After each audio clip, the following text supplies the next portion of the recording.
Dalam urusan agama ini lebih berat. Banyak orang sudah hijrah secara zahir, bajunya sudah hijrah, jenggotnya sudah hijrah, sarungnya sudah hijrah, tapi batinnya belum hijrah. Yang tadi tubuh yang berupa jiwa ini mesti diikat, ya. Senang dengan lawan jenis, ikat dengan akad. Ingin makan, ikat dengan pekerjaan yang halal, ya. Ingin berkuasa, maka ikat dengan kemampuan mengendalikan emosi. Diri ini yang mesti diikat dengan ketundukan kepada Allah. Tunduk kepada Allah, itu yang disebut dengan al-Islam. Maka itu sebabnya orang-orang yang berterima kasih, bersyukur itu doanya sedikit, kabulnya banyak. Tapi banyak orang yang menuntut kepada Allah, namun dia suka mengeluh.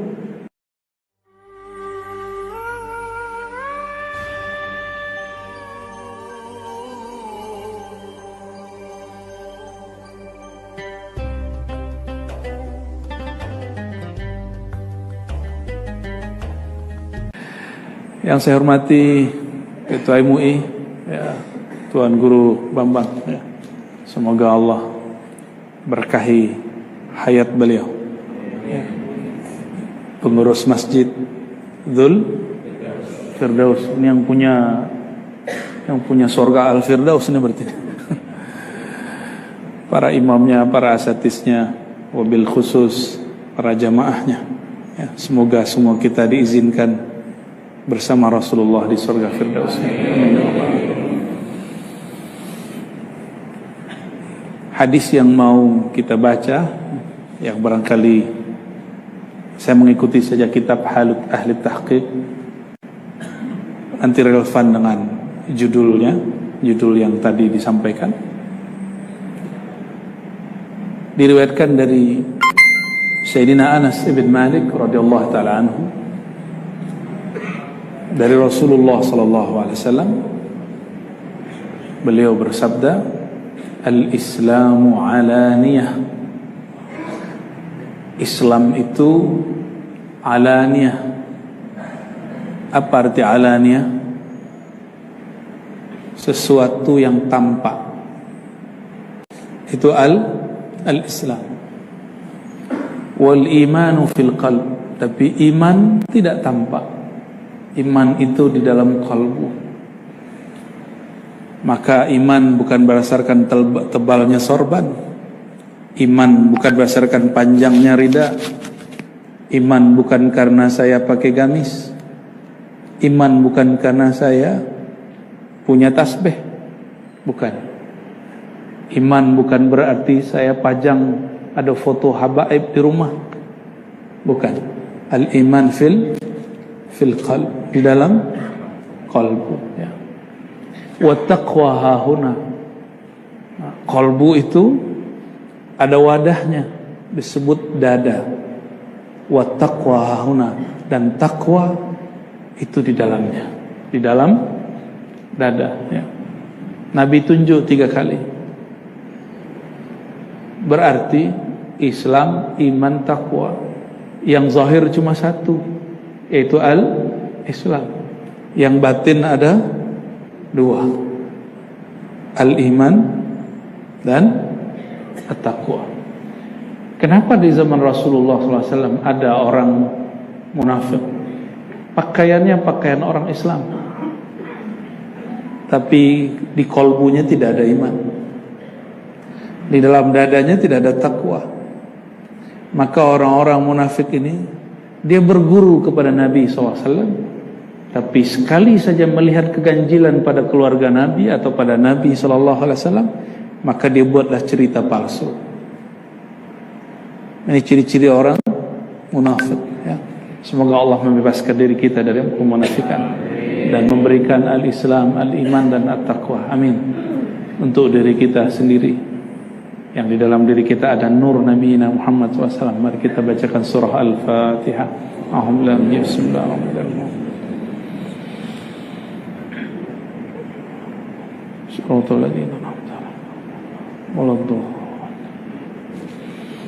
Bapak Ibu, kita sering kirim Fatihah untuk Syekh Abdul Qadir Al-Jilani, benar ya? Kirim Fatihah untuk Nabi SAW. Sering kirim Fatihah untuk Imam Muhammad Bahauddin Shah Naqsyabandi. Tapi kapan Bapak Ibu ini kirim Fatihah untuk diri sendiri? Ya. Al-Fatihah itu isinya adalah doa, dan doa tertinggi ada dalam Al-Fatihah. Afdhalud doa alhamdulillah, begitu kata baginda Rasulullah SAW. Doa paling afdal, paling tinggi adalah engkau mengatakan alhamdulillah. Apa makna alhamdulillah? Terima kasih wahai Allah. Maka orang yang berterima kasih, doanya gak perlu lagi pakai simbol, karena dia sudah senantiasa berdoa.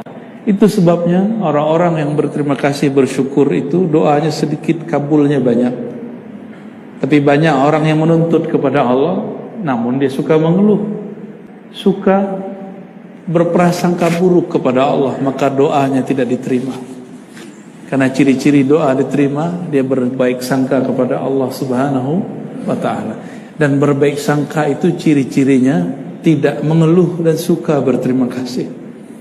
Orang berterima kasih ciri-cirinya baca alhamdulillah. Tapi tidak semua orang baca alhamdulillah dia bersyukur. Alhamdulillah itu kalimat orang Islam, tapi belum tentu semua orang baca alhamdulillah kalbunya bersyukur. Siapa tahu lagi mau nyalek ya, alhamdulillah dilanjutkan gitu. Ya, ajaran kita tidak melarang berpolitik. Ya. Politik itu fardu kifayah. Fardu silakan ya. Namun pandai-pandailah. Jangan sampai menjual agama untuk cuma 5 tahun. Ya. Bapak Ibu yang bukan Allah, kembali ke hadis yang tadi. Islam itu zahir, iman itu batin. Berarti al-Islam hukumnya pada hukum badan. Hukumnya al-Islam pada apa? Hukum badan. Sayyidina Ali, Sayyidah Fatimah, dalam satu riwayat disebutkan dan kemudian dinukil dalam fatwa Al-Imam Ibnu Hajar Al-Haytami, Allah secara hakikat sudah menikahkan mereka di langit sebelum di bumi. Tapi tetap saja di bumi mesti diterapkan hukum al-Islam. Jadi al-Islam ini hukum badan. Mulai dari ujung rambut sampai ujung kaki kena hukum al-Islam. Itu sebabnya walaupun kita boleh mengenal Allah cukup dengan kalbu, tapi kalau sholat mesti tutup aurat. Seandainya bertuhan itu, beragama itu cukup dengan hati, tidak perlu pakai badan, kita tidak perlu ke masjid. Karena kalbu kita juga masjid. Qalbul mu'min baitullah. Kalbu orang beriman itulah hakikatnya masjid, hakikatnya baitullah. Maka tidak cukup beragama hanya dengan ya. Bapak Ibu, kalau kenyang itu hakikat, tanpa makan mungkin nggak? Mungkin, tapi kita masih punya tubuh, maka hukum badan ini masih tetap diperlukan. Oleh karenanya mesti makan yang halal. Apabila orang mengatakan saya ini ahli hakikat, lalu dia makan halal haram sama saja, maka batallah batinnya. Jadi diri kita dibagi dua. Ada diri yang zahir. Diri yang zahir ini tubuh. Tubuh ini berkait dengan apa? Nafs, jiwa. Jiwa ini, nafs ini, karakter jiwa kita ini, tubuh kita kan mirip dengan hewan, Bapak Ibu. Benar? Benar ya? Coba lihat hewan di sekitar kita. Jangan sampai sama dengan mereka. Hewan, kucing, guguk. Orang Tanjung Pinang nyebut anjing itu anjing juga. Ada sebutan lain enggak? Hah? Kalau di kampung bapak ini ada lagi, GACIK, Pak. Gak usah disebut, Pak, ya. Bapak udah lupa, alhamdulillah itu. Ada sebutan yang lebih jelek daripada itu, ya. Si binatang-binatang ini suka nyala orang, suka bentak orang, suka menakuti orang, suka emosi. Maka jiwa itu ada karakter, namanya karakter emosi. Jadi orang yang suka marah itu, dia baru mengemukakan dirinya yang zahir. Diri yang zahir apa itu? Dirinya yang suka marah.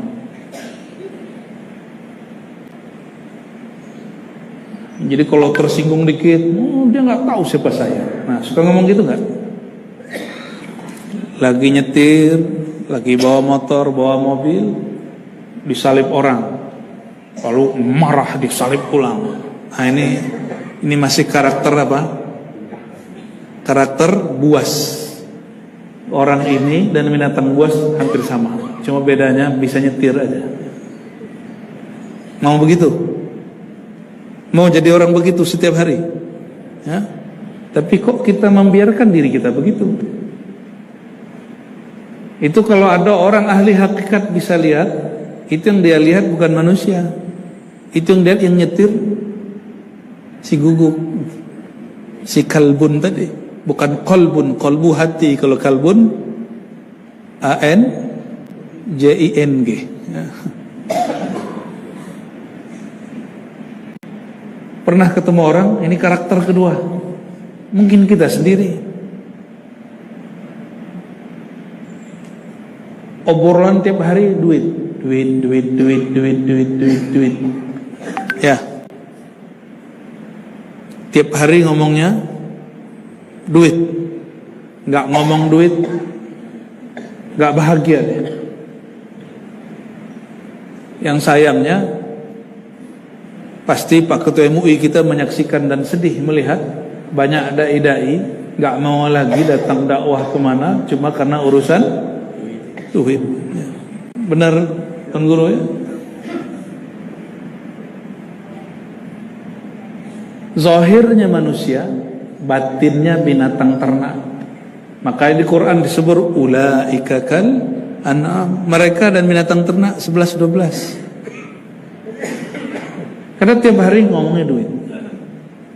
Nah, maka apapun kerjaan, apapun aktivitas, duit bukan Tuhan kita, ya. Maka dalam zikir-zikir kita selalu baca ilahi anta maqsudi, ya Allah, tujuanku engkau bukan duit. Nah, sering saya dengar orang ngomong gini, yang penting bisa makan, tak? Tiap hari. Besok kita naik Gojek lagi, itu lagi ngomongnya. Besok naik angkot, begitu lagi. Ya, yang penting bisa makan, tak? Jadi apapun urusannya yang penting bisa makan. Ini binatang ternak itu urusannya makan duit. Agak naik dikit syahwat, urusan lawan jenis. Tapi sekarang agak ngeri, sesama jenis pun ada, ya. Semoga ada yang terjangkit itu Allah sembuhkan penyakit batinnya. Amin ya rabbal alamin.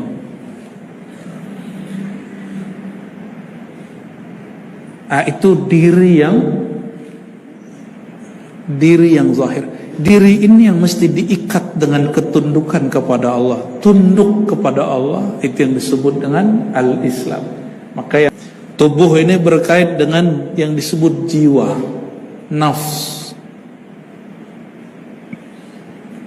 Jadi mana diri yang zahir? Tubuh.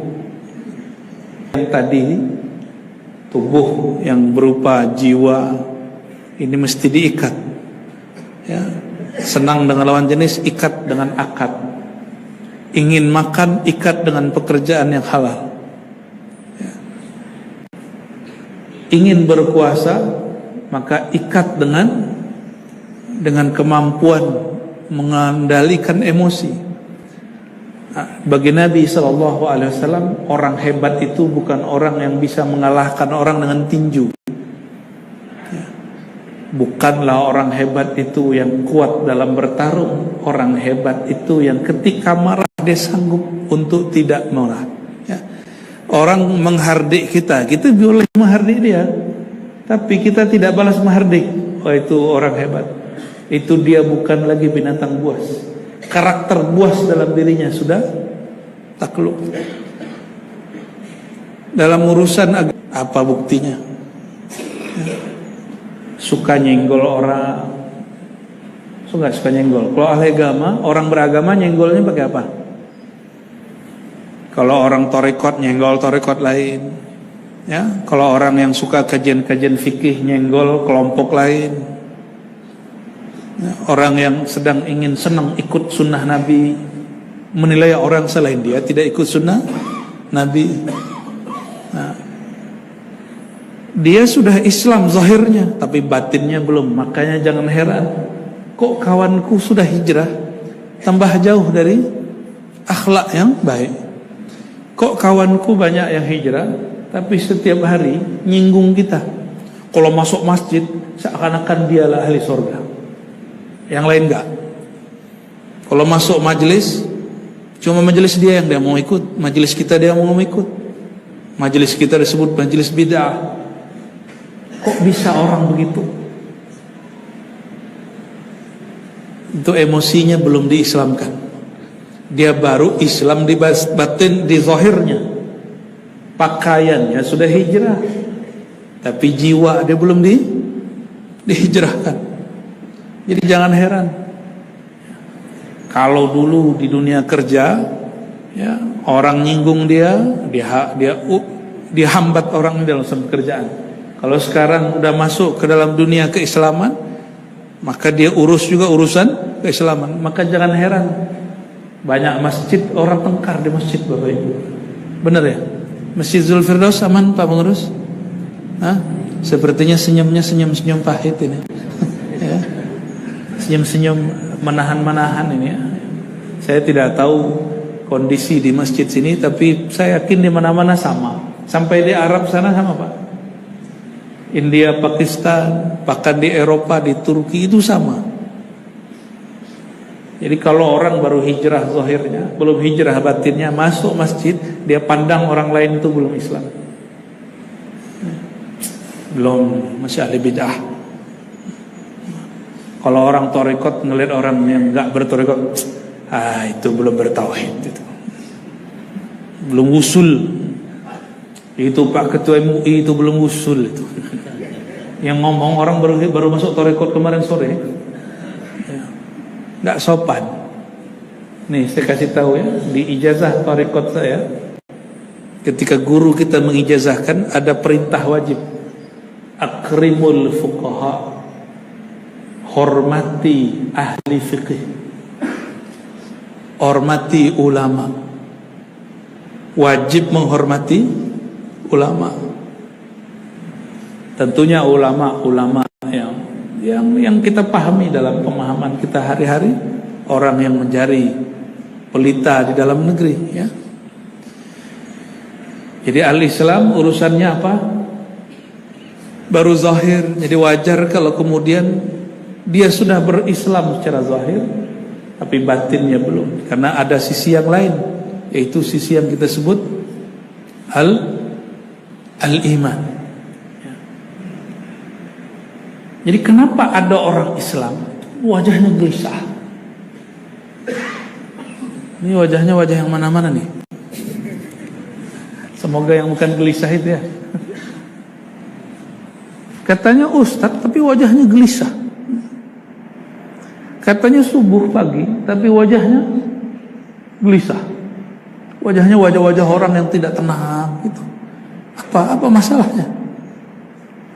Imam Yahya bin Muaz Ar-Razi, namanya sama dengan saya belakangnya doang ya. Yahya bin Muaz Ar-Razi. Ditanya, kenapa ada orang yang hatinya wajahnya kelihatan bahagia, ada yang tidak? Apa jawaban beliau?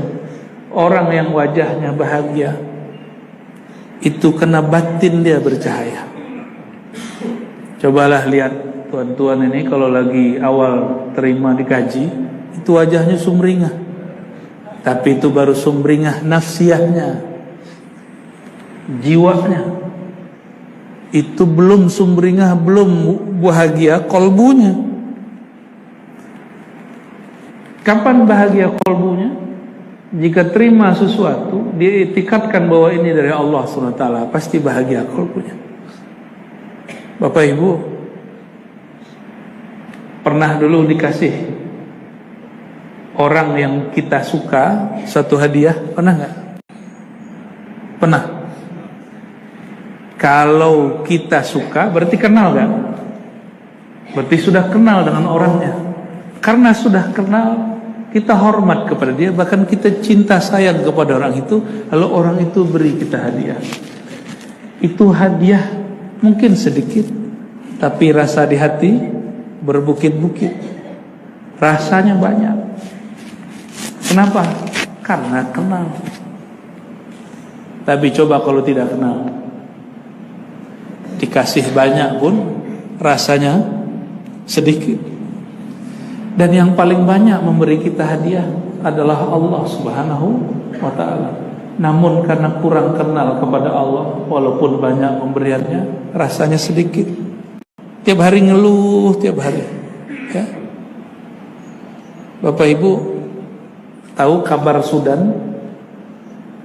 Sudan itu dari sebelum puasa kemarin, bahkan dari tahun sebelumnya, itu konflik terus. Mereka untuk makan sehari itu udah sulit. Nih, adik-adik saya, ya, mahasiswa-mahasiswa saya yang kuliah ke sana, itu akhirnya kuliahnya terganggu. Ya. Yang sudah lama dari tahun berapa itu, Tuan Guru, Suriah konflik itu tahun berapa? Sebelum 2013, dari 2011 ya. Ya Rabb, itu orang sampai hari ini mau makan roti aja sulit. Di sana orang makan roti gandum, sulit cari gandum, apalagi cari nasi.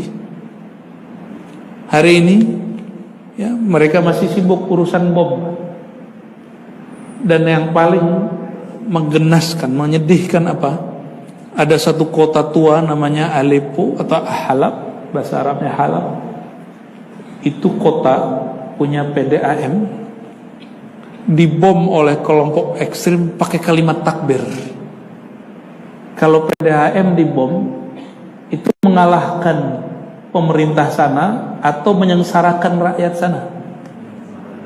Ya. Listrik dibom, PDAM dibom. 3 bulan mereka tidak ada api, tidak ada listrik, tidak ada air bersih. Tapi mereka masih bisa bersyukur. Orang Aleppo itu dari dulu itu sudah korban perang, dari zaman keberapa pun sudah sering perang. Negeri kita ini paling aman, alhamdulillah. Cuma kurang bersyukur. Jangankan mensyukuri Allah, terima kasih kepada orang atasan kita pun kita tidak ada. Apalagi kepada pemimpin kita, apalagi kepada ulama kita. Ya. Masih sakit hati karena politik lama, padahal calon presiden sudah ganti. Ya, masih belum terobati hatinya karena nafsiyahnya berpenyakit, karena beragama dengan emosinya dianggap sebagai sebuah agama lain dengan pilihan dia, lain agamanya. Sampai hari ini udah mau 5 tahun nih belum berubah juga ya. Karena beragama masih dengan emosi, lalu menjadikan emosi dia sebagai simbol beragama. Saya doakan nanti capresnya banyak, biar nanti nggak politisasi agama. Saya doakan nanti semoga pengurus masjid mau undang semua caleg masuk masjidnya, biar tidak hanya caleg partai tertentu yang mengklaim dirinya paling Islami. Ya, ya Pak Ketua ya, Pak Pengurus, undang semua caleg Pak pengajian, undang aja semuanya, supaya nggak semuanya inilah partai Allah. Inilah caleg-caleg pilihan Allah. Ntar calegnya disebut calegullah. Ya, jangan sampai itu terjadi lagi. Ya, kita ini orang berakal, mau ilmunya sama dengan kemarin. Ya, Sayyidah Aisyah mengatakan, aku melihat diriku terhina jika hari ini sama dengan kemarin ilmunya? Mau begitu lagi? Ya, ini saya melawan arus, Pak. Teman-teman saya para asatis banyak yang terjebak di sini, yang menganggap politik itu sebagai simbol agama, terjebak dengan kalimat Ustadz, Buya, Tuan Guru, Islam tidak terpisah dari politik. Giliran saya ngomong politik, Buya kok ngomong politik? Apalagi kalau saya nyalek, kan gawat. Loh, Ustadz ngurus agama aja. Digituin gak Tuan Guru? Ya sama digituin. Ini jamaah ngajarin Buya, ngajarin Ustadz, kan lucu. Giliran kita didik dia, oh nggak boleh Ustadz, agama tidak boleh pisah dari politik. Giliran kita ngomong politik, beda dengan politik dia, apa kata dia? Ustadz ini ngomong politik, ya. Serba salah. Cuma karena beda 0, maka kita harap nih capresnya lebih dari 2, ya, supaya nanti orang-orang ini tidak klaim bahwa dia wakil satu agama. Amin ya rabbal alamin, ya. Tapi kalau ingin hancurkan negeri, ya silakan politisasi agama. Silakan ustadz-ustadz, tuan-tuan guru politisasi agama, pakai mimbar untuk urusan agama, untuk urusan politik. Nih politisasi, pilih ini, nanti silakan. Tapi siap-siap hancurkan masjid. Bangunannya masih megah, tapi dalamnya hancur, cerai-berai. Gak ada urusannya, Pak. Sayyidina Ali beda politik dengan Sayyidina Umar. Dua-duanya dijamin masuk surga. Sayyidina Ali beda politik dengan Sayyidina Muawiyah, bahkan mereka perang. Tapi kita tetap baca radhiyallahu anhum, semoga Allah meridhai Sayyidina Ali, semoga Allah meridhai Sayyidina Muawiyah. Walaupun ada 1-2 guru saya ahlu sunnah itu tetap mengkritisi Muawiyah, karena memang secara politik keliru. Tapi adab kita sebagai umat Nabi Muhammad SAW, apa adab kita? Umar bin Abdul Aziz, tahu Umar bin Abdul Aziz? Ditanya orang, dia ini bukan sahabat Nabi, dia tabi'in, dia gak ketemu Rasulullah SAW, gak ketemu Muawiyah, gak ketemu Ali.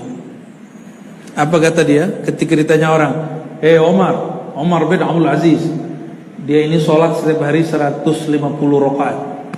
Ada yang amalannya sebanyak itu? 150 rakaat, ya. Ini baru tahajud 1 rakaat, 3 rakaat, nah, kayaknya udah mukanya paling soleh sekali, ya. Nanti besok ngomong, ngantuk nih mas, bang, kenapa? Malam tadi tahajud. Hari Senin bibirnya pecah-pecah, badannya lemas. Ditanya orang, kenapa lemas bang? Aku nih puasa. Ya, baru sedikit amal sudah sangat beda gayanya dengan orang. Sayyidina Umar bin Abdul Aziz ditanya oleh ini khalifah yang paling baik di zamannya. Ditanya, apakah engkau lebih mulia dari Muawiyah yang memerangi Ali? Apa jawaban beliau? Debu yang menempel di jubah Muawiyah, baru debu, Pak. Sesaat saja dia membersamai Rasulullah, lalu ada debu menempel di badannya. Walaupun dia cuma 2,5 tahun bersama Rasulullah, selama itu debunya lebih mulia daripada Umar bin Abdul Aziz. Apalagi sahabatnya, apalagi orangnya, yaitu Sayyidina Umar. Tapi Sayyidina Umar juga mau ngomong ini, Sayyidina Umar bin Aziz, yang lebih lama sama Rasul, Muawiyah atau Ali? Mana yang lebih lama? Muawiyah itu masuk Islam pas Fathu Mekah. Fathu Mekah tahun 8 Hijriah. Sayyidina Ali sudah Islam itu barengan dengan Khadijah, Abu Bakar, Waraqah ibn Naufal. Itu cuma beberapa hari bedanya. Jadi orang yang paling awal Islam Khadijah dari kalangan perempuan, Abu Bakar di kalangan yang tua, yang paling kecil adalah Ali bin Abi Thalib. Jadi Sayyidina Umar bin Al-Aziz ingin ngomong, Jika Muawiyah, maksud dia, jika Muawiyah cuma 2,5 tahun bersama Rasulullah, debunya lebih mulia daripada saya, apalagi Sayyidina Ali. Tapi beliau tidak mau menghujat Muawiyah, tidak mau berlebihan juga memuliakan, mengatakan memuji Sayyidina Ali. Cukup pakai bahasa-bahasa simbol. Begitulah ulama-ulama terdahulu meredam orang konflik urusan politik. Itu kenapa? Jadi saya paham kenapa hari ini 0102 2011 masih ada. Jangankan itu, di zaman Sayyidina Umar Aziz udah meninggal Muawiyah, udah lewat 50 tahun, itu masih orang terkenang masalah politik Ali, politik Muawiyah. Jadi kita maklumi juga Tuan Guru, kenapa lukanya ini masih ada. Ya. Sayyidina Umar bin Abdul Aziz melihat pertarungan 01 Ali, 02 Muawiyah itu betul-betul kenceng sampai udah meninggal, orang-orang yang perangnya semua sudah meninggal, efeknya masih ada. Isu-isu politik dijadikan isu agama. Nah, saya sampaikan Bapak Ibu, jangankan beda politik, beda cara sholat boleh nggak? Di sini pakai kunut nggak tadi? Ya, kalau ada orang subuhnya nggak berkunut, sah nggak sholatnya? Benar nih, ahlu sunnah gak dia? Ahlu sunnah. Dari 4 fikih, 4 imam, cuma Imam Syafi'i yang berkunut subuh. 3 imam lagi itu bukan Wahabi, Pak. Jangan nggak berkunut Wahabi, nggak begitu. Ya, biasa aja. Gurunya Imam Syafi'i, Imam Malik nggak berkunut. Murid Imam Syafi'i, Imam Ahmad nggak berkunut. Biasa aja kita mau orang nggak berkunut. Oh, kalau Bismillah nggak dijaharkan, terus dia salafi, nggak ada urusannya. Itu Imam Ahmad, murid Imam Syafi'i, Bismillah nggak dijaharkan. Saya berguru di majelis-majelis ulama yang ada di Mekah, mereka mazhabnya Maliki, itu Bismillahnya nggak dijaharkan. Jadi kita ngambil juga di sana fikih Maliki itu. Belajar juga kita, nggak ada urusannya, ya. Jadi jangan terjebak dengan simbol-simbol. Beda sholat sah nggak? Yang penting rokaat, jangan beda. Yang satu sholatnya pakai ruku, satunya lagi nggak pakai ruku, baru salah itu. Jika cara sholat berbeda pun tidak masalah, apalagi urusan berpolitik. Ini nggak ada pesanan pemerintah loh Pak ya. Saya bukan PNS. Saya dosen, tapi dosen swasta. Karena emang nggak mau jadi PNS, biar ngomong bebas. Nanti saya ngeritik menteri, saya biasa aja. Saya biasa Pak, ketemu menteri saya hajar aja ngomong menteri. Tapi saya nggak mau memperlukan menteri depan orang. Saya pun disinggung depan orang nggak mau, apalagi disinggung di mimbar. Maka kalau ngomong kepada orang-orang besar, kita besarkan dia, biar dia terima kalam kita. Gak ada orang kita ngomong. Gitu. Mau nggak disinggung-singgung orang? Mau nggak? Nggak mau, ya. Kecuali pas pengajian, ya. Emang pengajian itu tuh nyinggung-nyinggung orang. Tapi jangan nyinggung yang nggak berkelas. Kata Imam Syafi'i, kau singgung aku depan orang, jangan salahkan aku sulit menerima kalammu. Ya. Ini Imam Syafi'i, katanya ikut mazhab Syafi'i. Ya, ikut juga lah akhlak Imam Syafi'i. Nyindir-nyindir di grup, ya kan? Nah itu hobi kita tuh ya. Orang Melayu ini suka sindir menyindir, dan itu salah satu kelebihannya. Berkah dari Allah katanya. Allahumma sholli ala sayyidina Muhammad.